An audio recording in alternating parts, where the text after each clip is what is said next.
Gratitude to Mayor Eric Adams for being here today and for making sure that we take in this administration very early and very bold steps to support the small businesses in our city. I also want to thank our elected leaders for being here. We'll hear from them in just a second. And of course, huge gratitude to Joanne Kwong and Mr. and Mrs. Chen, the owners of Pearl River Mart. Let's give them a round of applause, please. We all know, of course, that New York is a big city of small businesses. 98% of the city's more than 230,000 businesses have less than 100 employees. And even in the best of times, it's pretty hard to run a small business. But we all know that during the pandemic, too many of our small businesses were devastated. More than 3,000 businesses closed during the height of the pandemic, and it's reported that close to a third of them may not come back. So the mission that we are on, the mission that Mayor Adams has set us on, is a very urgent one, which is why we are extremely excited to be able to, on day 4 of this administration, announce steps that we are taking to ensure that agencies across government take those types of bold and early actions to do the type of top-to-bottom review of the most frequently enforced violations, all of which to ensure that we uplift the small businesses in our city. And let me be clear, this is not just about changing rules and regulations.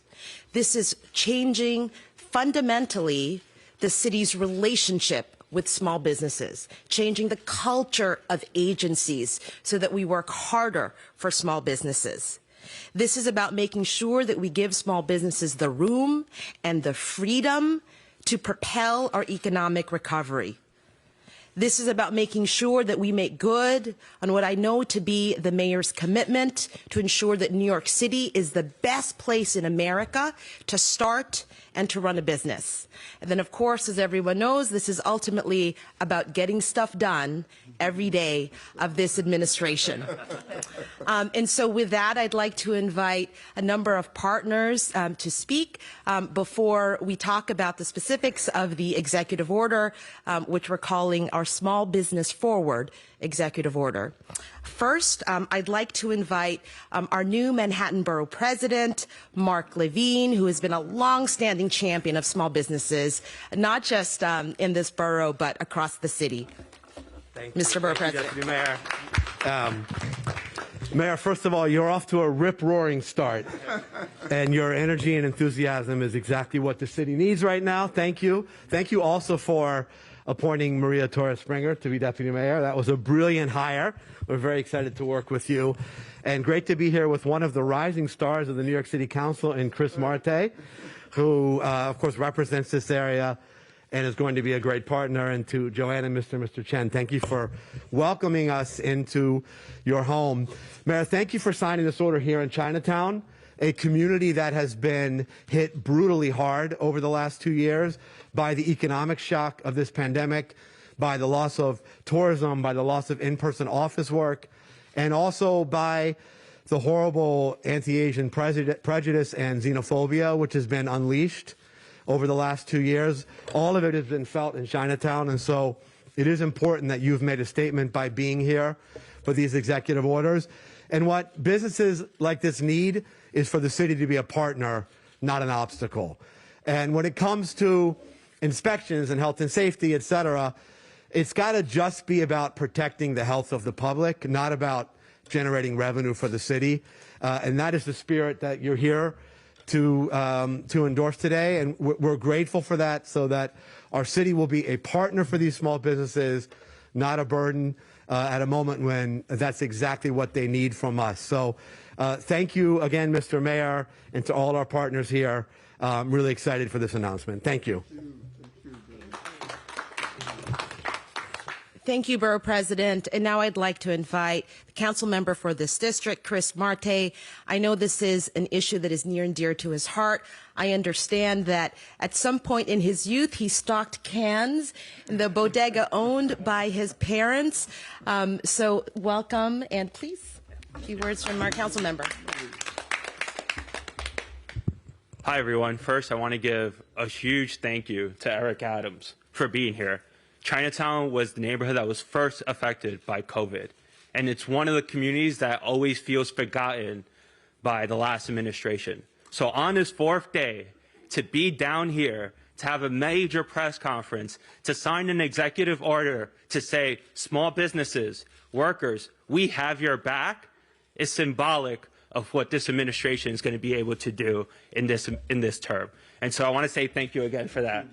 And for everyone that joined us today, Mark Levine, who's been down here all around Manhattan nonstop, even before he started, the owners of this legendary store, Pearl River Mart. If you talk to anyone that has come through Chinatown, they have definitely bought a souvenir from this store to bring back to their family. So thank you for keeping your store alive, even through the hard times over the years, because you are a staple to this community.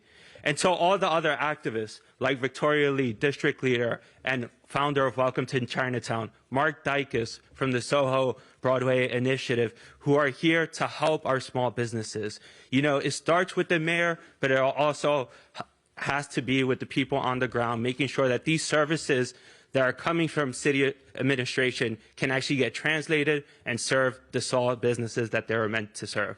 So thank you again for having us. I'm super excited for what's to come. Thank you. Thank you, Council Member. And before we hear from our mayor, I, of course, want to thank and welcome the owners of Pearl River Mart. This store was opened 50 years ago, and it was the first Chinese-American department store in this city, and maybe even in the country. Let's find out. In the world, okay. Even more legendary, even more legendary. And Joanne took over the reins in 2016, and as everyone knows, it's part of everyone's story of either visiting or living in New York to come by Pearl River Mart.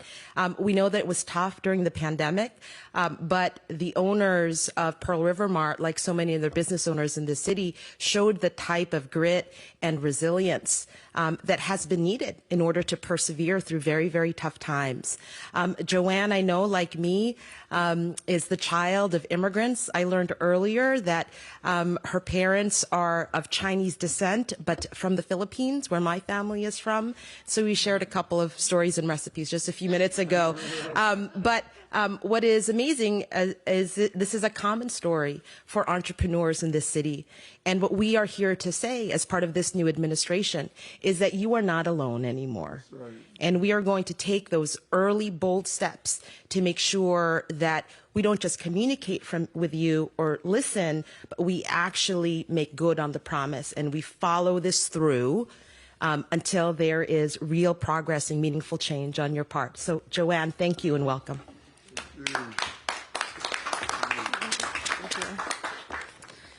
Good afternoon, everybody. Thank you so much, Mr. Mayor, for being here. Borough President Levine, Councilmember Marte, and Deputy Mayor Torres Springer. I'm very excited to see a fellow Filipina in city government. And Mayor Adams, I just thank you for appointing so many women of color to high positions. So thank you. And I'm very proud to acknowledge Mark Dykes, who's here from the Soho bid.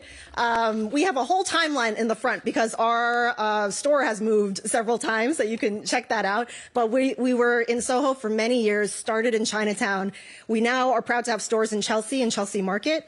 And for a brief 5 years, we were in Tribeca as well. Victoria Lee, who is the founder of Welcome to Chinatown, who we have worked with since the pandemic began and was inspired to run to be a district leader in New York City for representing Chinatown. We're very happy to have you here. And I'm also happy to have Bob Lee here, who is, like my in-laws, Mr. and Mrs. Chen, a legend and a pioneer in Chinatown and in the Asian American community as the founder of the Asian American Art Center. And if you're interested in seeing just 1/300th of his collection, we have an art gallery in the back of the store. And it's very important. It was very important for us to keep an art gallery in the store in order to show and exhibit artists of color who often don't have the ability to exhibit in a gallery. So that is our community gallery. I am proud to speak on behalf of my in-laws, Mr. and Mrs. Chen, who came here post-1965 and started the store in 1971 as a friendship store. So they were actually activists at the time, student activists, and young rabble-rousers, just like Bob Lee as well. And they thought, they had the idea that a store like this, a space like this, could serve as a bridge between Chinatown and the rest of New York City, between America and Asia, and just between neighbors who often don't get to speak to each other as much as perhaps we should. I also represent our staff of 40, who some of them are on the sides, but we are a multi-generational, multilingual, multicultural staff, and we're very proud of that we're all diehard New Yorkers as well. That was the most important thing during the pandemic, to really just keep the city going, and for all of those people who have worked so hard over the decades to keep small businesses alive, we were doing it together. As Mayor Adams just reminded me, for over 50 years, we have furnished countless apartments for New Yorkers. We have dressed, he has a Buddha in his backyard. I was saying he should probably get a new one. We've dressed generations of brides for their weddings. We have helped visitors and New Yorkers find just the perfect gift for the people that they love. Over 50 years, we've served as a pillar in the Chinese community, serving as a space for people to gather, a place for new immigrants to work good jobs and have health insurance, and really just, a place where people can get to know each other and feel community. Over 50 years, also due to ever rising rental costs, we've also been displaced 5 times. So the store that you are in right now has 50 years of history, but has only been open since May of 2021. And so over 50 years, we've moved 5 times, and that's because the average length of a commercial lease is 10 years. So each time, the Chens, through hard work and grit, have built up stores, served as neighborhood pillars by keeping the lights on, sweeping the sidewalk, deterring crime, welcoming neighbors. And each time they've had to rebuild over and over and over again. So for that, I really do applaud them. It's been 5 years and I feel tired. So 50 years is really amazing. So not all of us small businesses have made it the last 2 years, but for those of us who have, let me tell you, it has not been easy. Just the day-to-day, keeping the lights on, keeping all the paychecks coming, worrying about crime and rent. We're actually looking for a new warehouse right now because we're being displaced again. So these are all everyday difficulties that basically we deal with, and our fellow business owners are the most inspiring people to us, because without them we wouldn't have been able to make it as well, just without their encouragement. But we need help. We really will continue to need help for some time. We've made it through the worst part, but we really do need help to get through to a full recovery. My in-laws are the epitome of resilience. So they've made it through recessions, hurricanes, 9/11, blackouts, and now a pandemic. Culturally significant neighborhoods like Chinatown, Harlem, Washington Heights, Sunset Park, Flushing, we all have this grit, and we all want to be here for the next 50 years. So thank you to Mr. Mayor Eric Adams. We feel your energy. Your energy seems exactly like Mr. Chen's when he's delivering around the city, running around, and moving boxes faster than our Gen Z employees. So I just want to say, it's been a very difficult year for Chinatown. As Councilmember Marte acknowledged, the anti-Asian hate is real, and we feel it all ages, generations, backgrounds, educational levels, and we really do need help and support in that regard as well.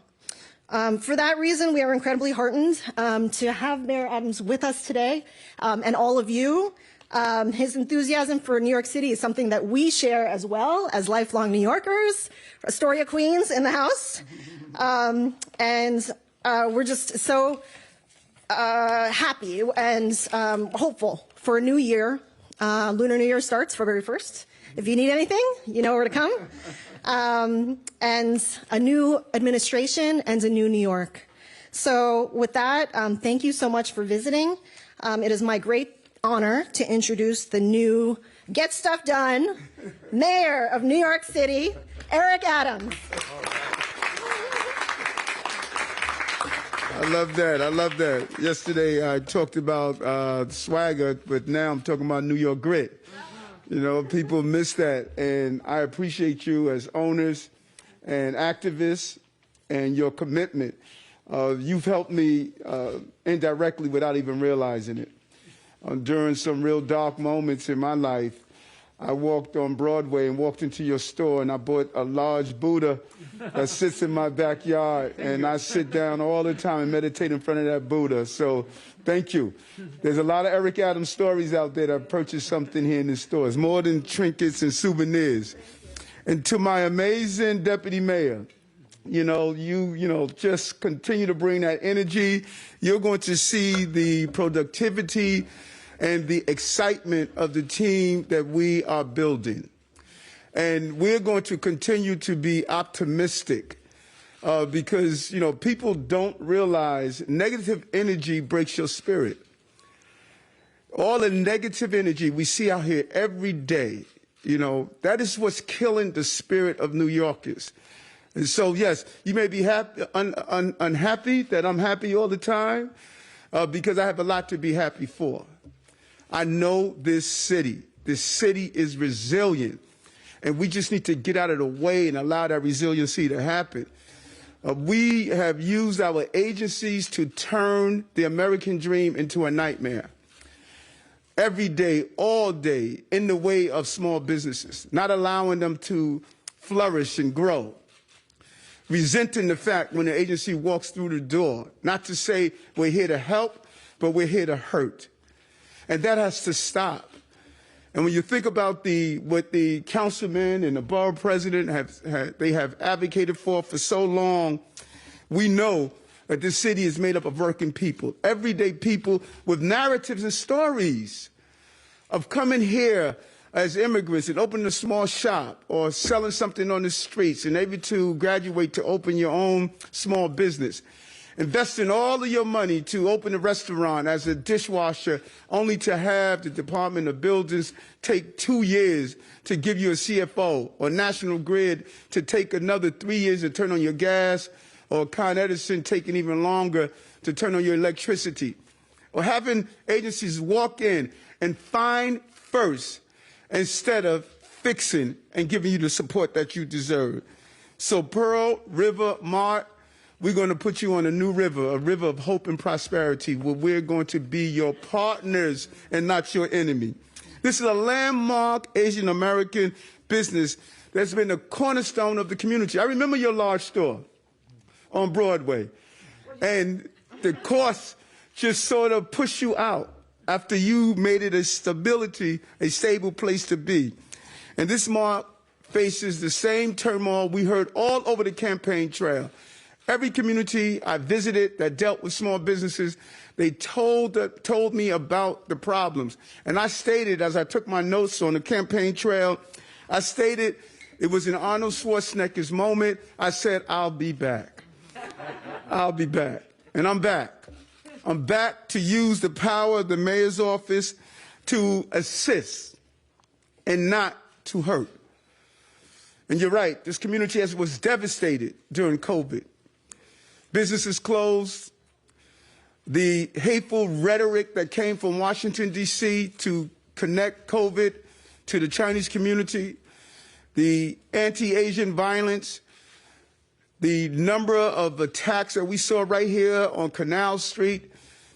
But you were resilient, and you stood in there, and we were able to mobilize the families and friends to deal with the bigotry, the violence, and the hate, and the failure to patronize these important businesses. I truly believe that this city, this administration is going to do everything possible, not to talk about it, but to be about it, to help small businesses in this city.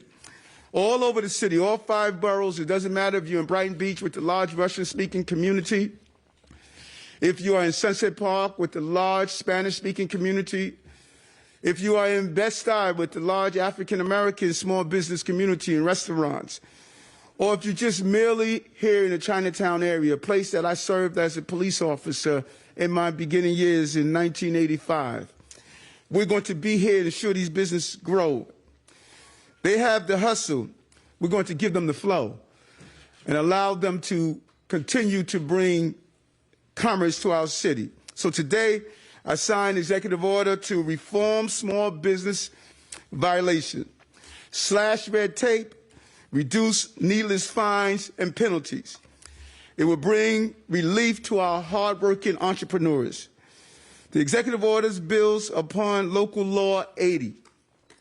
It calls on the Department of Buildings, Department of Environmental Protection, Department of Sanitation, the Fire Department, Department of Consumer and Workers Protection, and the Department of Health and Mental Hygiene. All of these entities separately carry out important functions, but they have not been business-friendly enough for this administration. We'll require all of these agencies to promptly review business regulations with the goal of encouraging compliance, reducing fine schedules, and allowing for cure periods or warnings for first-time violations. You just open a new business, you make a mistake, you should not be hit with a fine that's going to prevent you from keeping your doors open. We're going to put in a warning system that will allow those businesses to have a period of time for those non-emergency health violations, a period of time to fix the problem. That's the goal. The goal is not to harm you, but to help you. Within 3 months, each of these agencies will need to identify the 25 violations that result in the greatest number of summonses and fines issued to businesses. We're not going to use the system to fine you to put money in our coffers. We're going to use the system to help you to put money in the tax base that you make when you hire people, when you have people come in and spend their money as tourists. That is how we feed our tax base, and that is how we feed our coffers. These agencies will then submit recommendations for which violations should be reformed through elimination, fine amendments, allowance of a warning, or allowance of a cure period for first-time violations, which is so important. The agency will submit recommendations about whether the violations are necessary. We have so many violations on the books that are no longer necessary. And we want to promote and ensure that they promote important public purpose. So the executive order also established an interagency working group in the mayor's office to evaluate the submission of each agency, to expedite decisions, and put plan into action. And of course, the working group will be chaired by my amazing deputy Mayor Maria Torres Springer, and the commissioner of the Department of Small Business Services, Kevin Ken, one of the first South Asians to represent and lead that small business services. Small businesses are the heart and soul of our city, and we want to make sure that that heart continues to beat without us hurting and harming the small business of our city. The goal is to help keep each and every American dream alive in New York City by offering a helping hand to ensure compliance with necessary support. We feel not fines, but extra support is going to get us through this in a real way. We feel in a real way, fix it, don't fine it, support, don't destroy it. The pandemic sidetracked our reform so many times before, but we're now full speed ahead, and we're excited about the moment and with it, the opportunities that's going to come with it. This is our time. This is our time to revitalize our city and bring the right energy and spirit that this city has to offer. During the 60s, a young man came here with his wife and opened a small shop. They brought the American dream and American spirit with them. They believed. They believed in who we are and what we represent globally and nationally. Today, we are going to ensure that dream continues for the next families that are to come and for businesses to continue to thrive in our amazing city. So I am signing this executive order with the same pride that I had when you signed your first lease. This is a new opportunity for us to move forward in the right directions.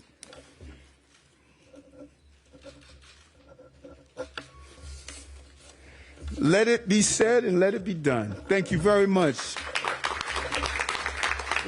Hold on. You need to commensurate the moment by me trying on. That's fantastic. There's something about me in wearing South Asian clothing. It just really highlights me, you know. And all of you, before you leave, we want you to do something that's the New York way. Spend, buy something. There you go. How does that look, Gloria? Mayor, please. Yes, we can.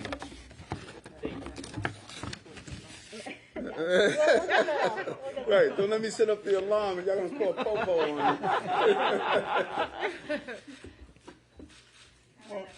Come on, let's get this over with the family, Maria.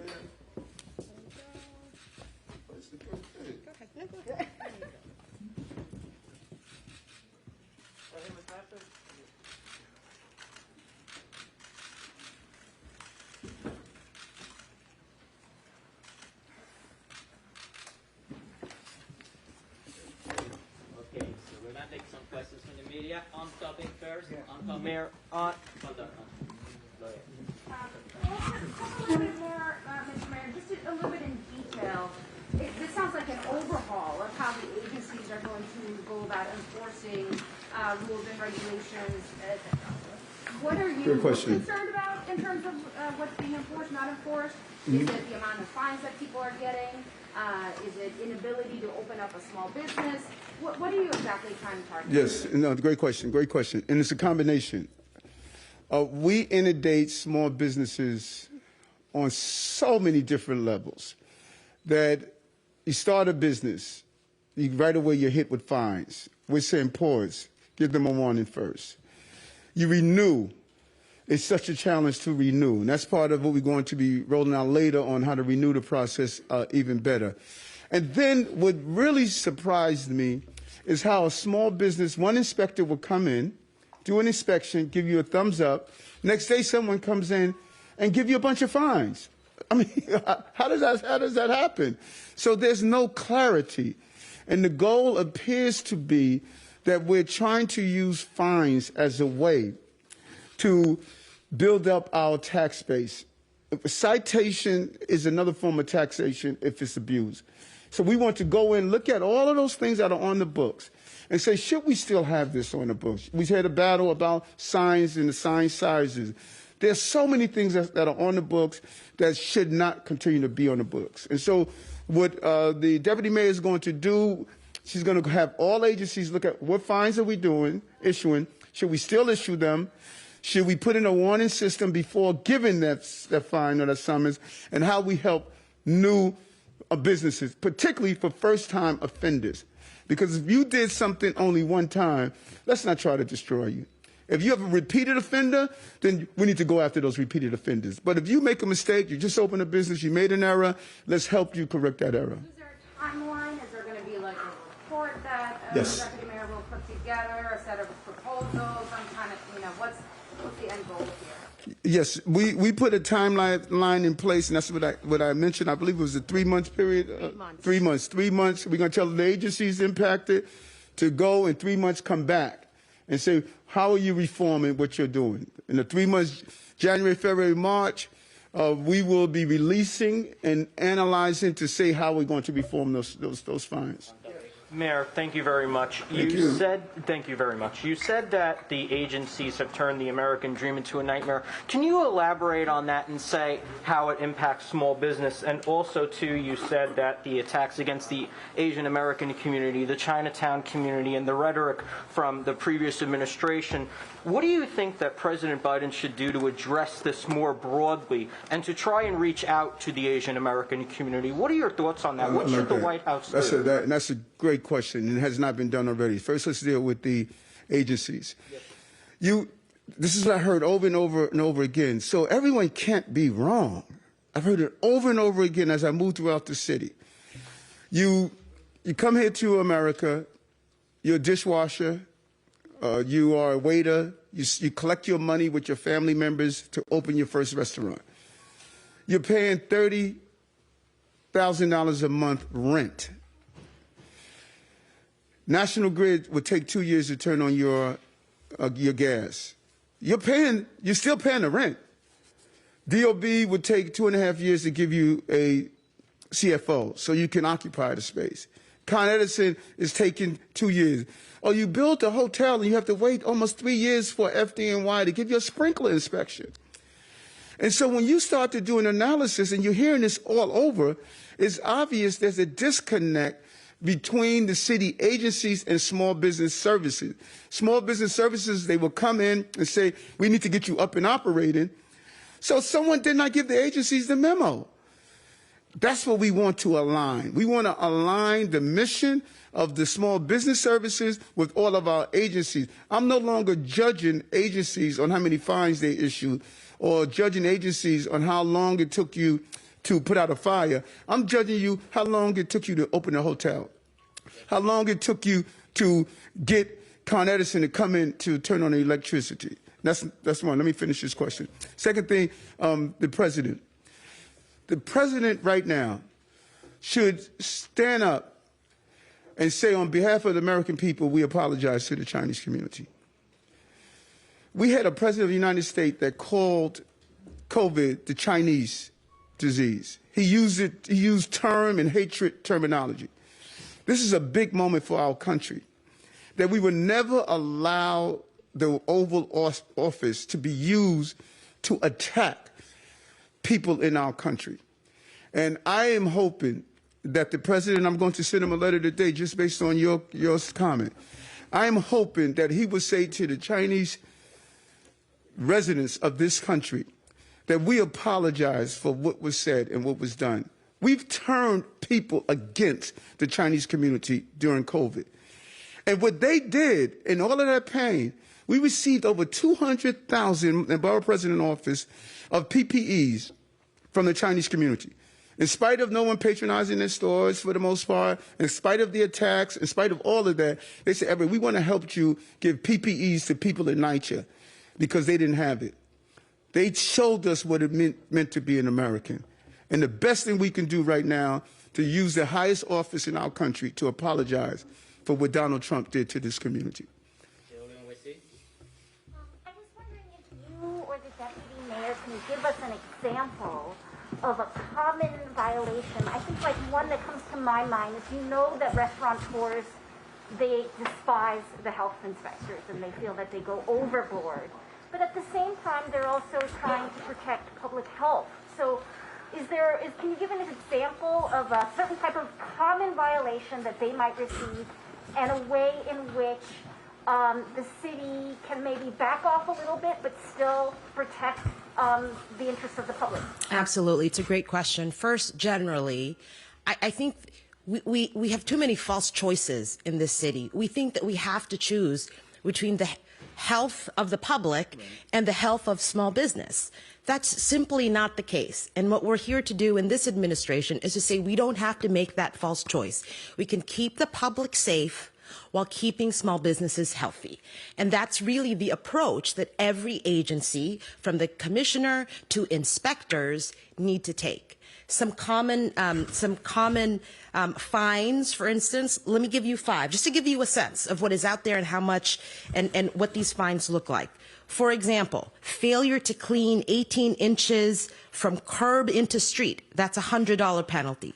Excessive noise created by an air compressor, that's a $560 penalty. Not having the scale used for weighted items at a supermarket or bodega clearly in sight, that's almost $100. Failure to disclose details about layaway plans, that's almost $300. Failure to post clear price lists at laundromats, that's almost $400. So these are rules and regulations. Of course, they exist for a reason. We have to, many of them have a public purpose. But what this work, very fast work, early work, the fourth day of our administration we are going to undertake with all of our partners in government is to look at these rules, look at the most commonly enforced violations and say, do they still serve that public purpose? If not, how do we reform it? If they do, are we sure there are first-time warnings and cure periods? What do the fine schedules look like for first, second, and third offense? And are they reasonable? And then what I think is as important as the early work is to also ask them, what are you going to do at implementation? What systems do you have to track these violations? How have you trained inspectors? Do you have these rules in different languages for businesses? And so it is both the upfront work and the follow-through on implementation. That is what's different. There's work here that we're building on from previous administrations, but I would dare say that never before has it been this early, this bold, and with a commitment not just to identifying the problems, but to implementing them in ways that actually support businesses like Pearl River Mart. Yes, quick question for the mayor and then for the woman in red, and I'm afraid I don't know your name. But Mayor, let's talk about the utilities. You mentioned them as a problem. Is there anything in this executive order that governs their response time? No, because we're going to look at our agencies, but we also are going to sit down and communicate with Con Edison. We're going to communicate with National Grid. We need to find out why is it taking too long to turn on the electricity. You could only imagine the burden of spending and investing all of your dollars to open a restaurant, and then you have to wait 2 years to turn your electricity on while you're still paying rent. And I am hearing this too much. So something is there. And we're going to sit down with the head of National Grid, the head of Con Edison, and say, how do we expedite this? And if we have to legislatively put private entities in place that are bonded to do these inspections, to expedite it, then we need to do so. It can't take 3 years for the fire department to give a sprinkler inspection to a hotel that's already up, operating, ready to go in and hire people, but they can't get their sprinkler inspection done. That's not how you run a city. For the woman in red? Yeah. How have these agency enforcements affected your business? How has it hurt you, and what do you think of what the mayor's saying? Well, one thing I didn't mention is that during the pandemic, we actually built a second store in Chelsea Market focused only on foods, so Asian foods. It's called Pearl River Mart Foods. Come visit us. We used to have boba, delicious boba. Matt Wong is here, who is the owner of Tea and Milk. We brought New York City businesses underneath our umbrella. So we were 5 businesses under one umbrella in a pretty small space. It's about 2,000 square feet. We serve dumplings and noodles, and we also have groceries. So, as the mayor was speaking, I was actually thinking, we're new to food, so that's something that we never did. But the way that I created the store was totally kind of putting myself in knots, because everybody said you can't have a business with gas because it's going to take you a year and a half. So I thought, okay, let me figure out something else. And then we would really love to sell Asian American. There are a lot of beers and soju and wine coolers. So somebody said you need to pay somebody to get this license. So I said, okay, who am I going to find to help me get this license? And we've been open since October 2020. And we don't have beer license. So I'm just thinking we twist ourselves in knots in order to deal with the stories that our fellow business owners have told us. We did pass our Department of Agriculture inspection with the help of the city, who came to help and give us some tips. But they just warned us against the Department of Health. They said, don't have the Department of Health come in because it's very scary. Right. So I was very scared, and those are just some of the examples. Some other ones too that are not really inspections, but we were sued by people who said our website wasn't compliant. So many of our fellow business owners have problems with their steps. So, these are just things that we talk about all the time, and we just deal with it because I can't stop my store. So I pay a lawyer several thousands of dollars to help with that website lawsuit. There's nothing else that can be done, and people just tell me that. They're like, okay, it's, you got to pay for it. Pony up, and a lot of times, especially when business is hard, we just take it out of our savings. So that's just the way that small business owners go. Last on topic. Sorry. There are a lot of steps when it comes to getting something done in city government. You say you want to report back in 90 days. But when do you actually expect to implement these changes, whether it's getting rid of the fines or reforming the process to create a warning system? Like, what's the timeline for that? Is it June? Is it end of the year? What's the date? My target date is 3 months of March to come back with the information, and within the next 3 months be able to do the implementation. Because it should not take. So when we look at June, we should already be implementing what we put in place. There's a reason that we believe that we have to get stuff done. So March, come back with the report. June, we start the implementation. Are there any particular departments? I think you mentioned the buildings department as one of a particular focus. Are there any others that you guys? Yeah, I gave a list. Department of Sanitation. We had a whole list here that we believe are our usual guys and gals. Correct. Department of Environmental Protection, Fire Department, Department of Consumer and Workers Protection, and the Department of Health and Mental Hygiene.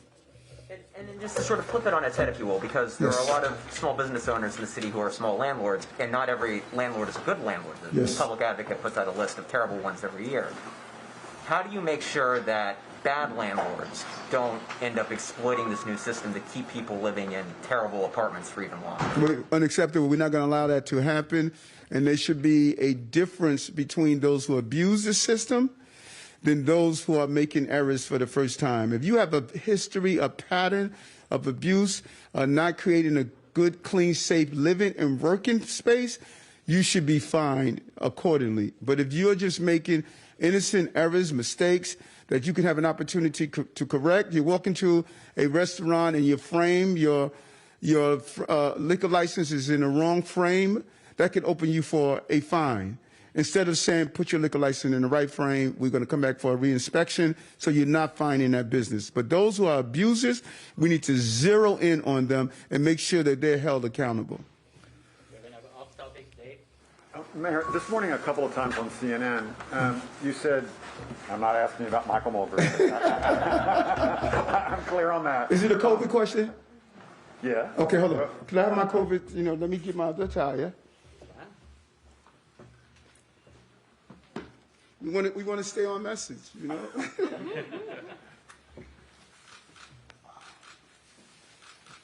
I love this shirt. Who's the individual that gave it to me? Did you get my size right? And if you know it or not, I am the first mayor in the history of New York that wore a hoodie.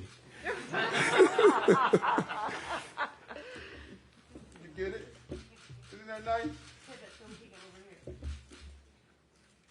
Great design. You know that? Go ahead, I'm sorry. That's fine. It goes along with what I'm asking about, and that is, you said several times, and I think you've said it a lot in the past, is, I need my businesses back. I wanted you to expound upon that because we're seeing here in the last couple of days a lot of big businesses, especially in the financial district, tell their employees, I'm not ordering you back. We're going to wait. We're going to get past this wave. Let's revisit this in March or April or May. I'm taking it you don't want them to do that when you're saying, I want my businesses yes, back. and let me tell you this, what I'm finding, which is very interesting. A large number of businesses called me, and they're having a real problem getting employees back. Many employees are saying, we don't want to come back in the office.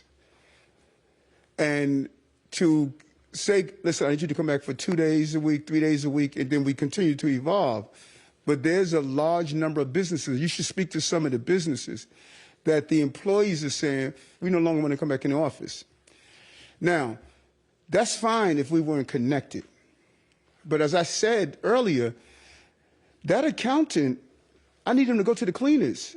I need him to go down to Dunkin' Donuts. I need him to go to the restaurant. I need him to bring in a business traveler.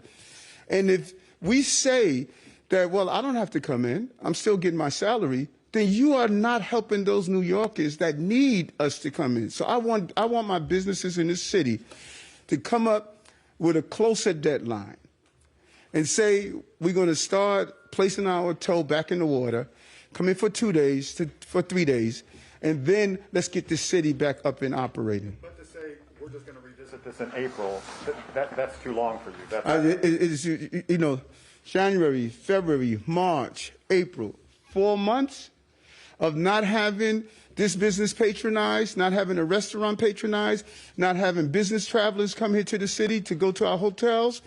That is going to be devastating for our economy. And I don't know if my businesses are sharing with their employees. You are part of the ecosystem of this city. My low-skilled workers, my cooks, my dishwashers, my messengers, my shoe shine people, those who work in Dunkin' Donuts, they don't have the academic skills to sit in a corner office. They need this. We are in this together. And we should be saying to ourselves, if I remotely do my job, then that stock clerk is not going to be able to have the business he deserves. That's what I need us to understand. This is not a separate thing. To get through this, we have to get through this together. I need them to shorten the span. I need people back into the office. I guess this is actually on topic, but since the 1980s, I guess when you were a cop down here, there have been efforts for commercial rent stabilization, and there's been efforts in a commercial rent stabilization bill in the city council. Do you support a commercial rent stabilization bill, and would you sign it if it moves to the council? Devil's are in the details. It's very important. We don't want to see long-time businesses displaced. But what we also don't want to happen, those businesses that come in that's doing extremely well and saying to the landlord, you can't raise my rent, but I'm doing extremely well. So there needs to be a balance on how we're doing it. These long-time businesses that have been here a long time, we should be able to fortify them and allow them to stay and not have to move 5 times within a short period of time. So the devil's in the details. I will look at it and make that determination. Have you seen it as it is now, and I guess what changes would you want? No, I have not seen the bill. Mr. Mayor, first of all, congratulations on your win. Thank you very much. Question on school staffing. Do you know, based on yesterday's numbers, how many teachers were out or how many subs were brought in to make the difference? No, I don't. I'm going to speak with the chancellor, who has been running around. I'm just really proud of David and what he is doing. We don't know the exact counts, but we do know this. There was only one school that closed, and today 0 schools closed. And we're excited about that. We're also excited about our coordination. And, people are trying to attempt to say that Michael and I, Michael Mulgrew from the UFT, we're at odds with each other. We are not. I think New Yorkers should be really pleased that the governor, the mayor, the UFT president, we have been coordinating with each other. And even if there's a difference of opinion on something, we said, you know what, Eric, you're the mayor, and we're going to line up with you even if we have a difference of opinion. That is commendable. That is not what we witnessed these last couple of years. We're seeing a team effort help the city get out of this crisis. Oh, thank you. Mr. Mayor, I'm curious if you believe that you have the legal authority to veto the non-citizen voting bill, and relatedly, how you would describe your early relationship with Adrian Adams, given your disagreements on that and on punitive segregation. First, let's deal with my legal authority. I never said I was going to veto the bill. I was asked what is my opinion and thoughts on the bill, and I was clear that I supported the bill. There was one concern I had, and that was the 30 days. We're looking at the 30 days. We're figuring out what I'm going to do. The previous mayor decided he was going to let the bill go through. that's on the table for us as well.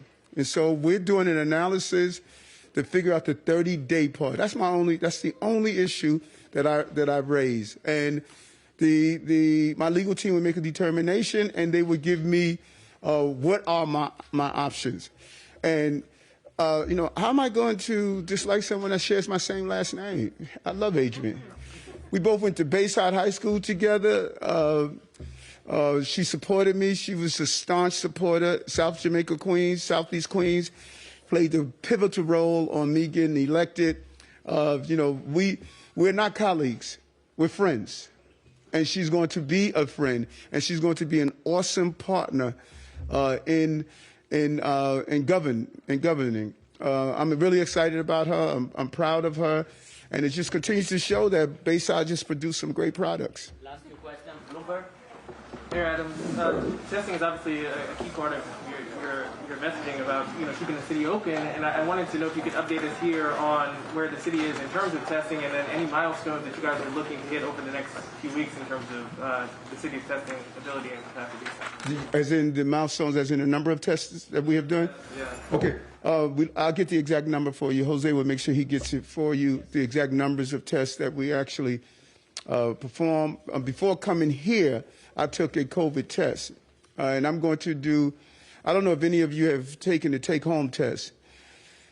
If you ever want to be discouraged in taking the take-home test, look at the instructions. I mean, why do you have to be so complicated to say stick to, what do you call that, cotton swabs in your nose and put it in the water? So I'm going to do a video, and we're going to do it in multiple languages so that people can see this is all you have to do.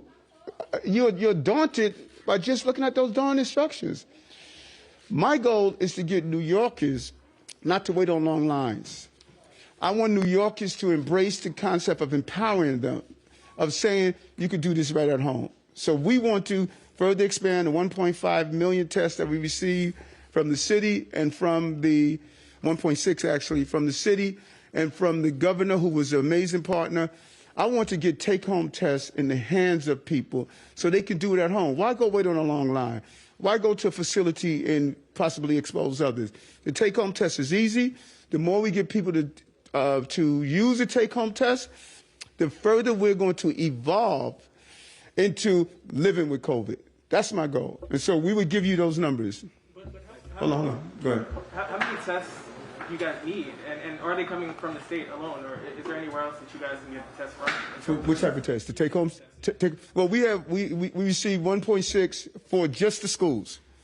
The governor has been also helpful in helping us receive a large quantity to drop off at different sites. We would do a real analysis with the Department of Health and Mental Hygiene and H&H on our follow-up calls that we do every morning to find out what do we need the the chain of tests to come in. And we'll come up with an exact scientific number.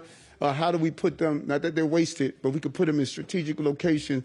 And then mobilize, I say this so often, mobilize our senses. Because, over 40% of the people in Brooklyn alone speak a language other than English at home. So we need to have videos with someone wearing a hijab, someone wearing a yarmulke, someone of different languages. People need to feel comfortable that, hey, this is something that they're speaking to me about, and that's what I'm going to do. And so we need a steady supply, particularly during this surge, to get take-home tests in the hands of people as much as possible. And the Department of Health and Mental Hygiene would give us a good number so that we can have it borough-wide. Mr. Mayor, that's a rather broad question, but at the end of this term, your predecessor was viewed rather unfavorably, and we could see that through polls when he was trying to run for president. So my question for you is, first of all, why do you think that is? But more importantly, what are you going to do differently over the next 4 years than his administration did? Okay, I'm not sure what happened with Bill. Bill is the previous mayor. I'm not critiquing his term. I'm not responding to his term. I'm looking towards the future. And I don't know what the final analysis is going to be in 4 years of Eric Adams as mayor, but I do know this.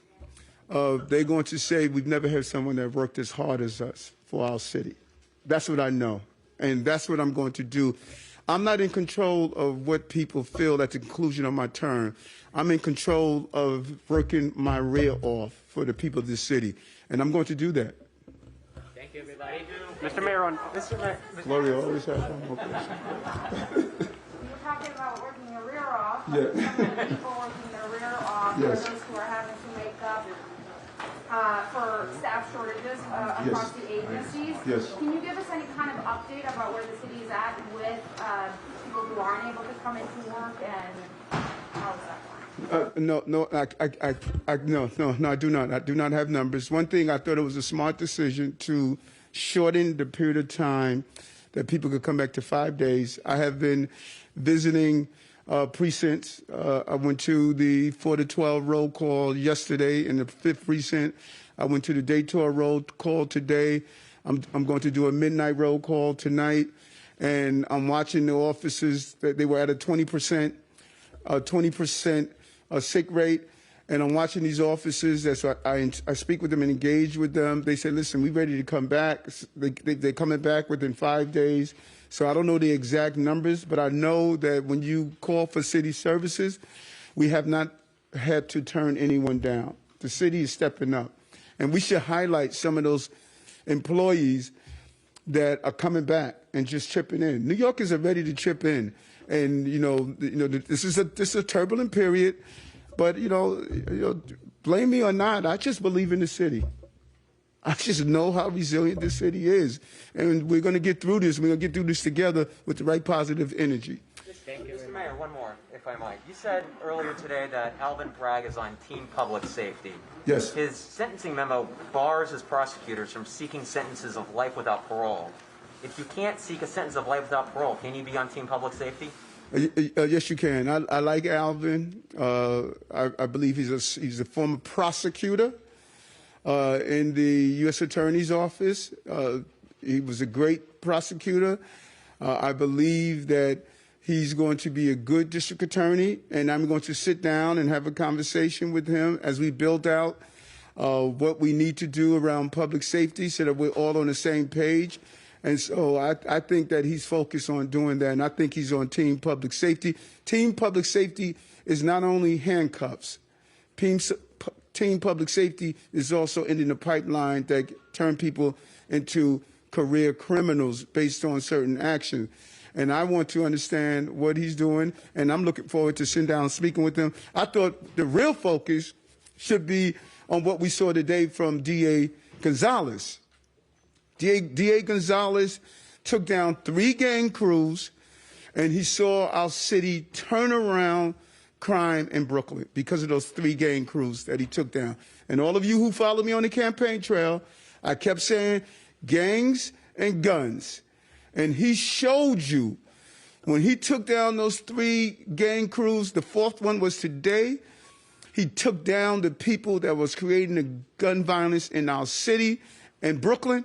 And Brooklyn is now a safer place. The charts were clear of the shootings going down after he took his action. We're going to duplicate that in the Bronx. We're going to duplicate that in Manhattan. We're going to duplicate that in Staten Island and in Queens. I said it before. The other candidates didn't get it. I kept saying it's gangs and guns. And we have a small number of people that are wreaking havoc on our city. And I'm going after them. So they better pack up, move, do whatever they need to do, because there is a new sheriff in town. Thank you, I got to bounce, man. My staff is going to beat Can you me up. clarify on the non-citizen vote if you are willing to veto it if your legal team tells you you can? I think I answered that. No, that's not mine. No, it's not. Where's my? So you would veto it if your legal We team have it tells you you outside. can? Just to We have it clarify. outside. We have it outside, sir. I like that hoodie. Yes, I like that.